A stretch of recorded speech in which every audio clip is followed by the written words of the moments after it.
soulmate? It's like a best friend, but more. It's the one person in the world who knows you better than anyone else.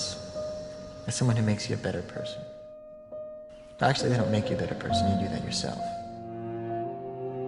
Because they inspire you.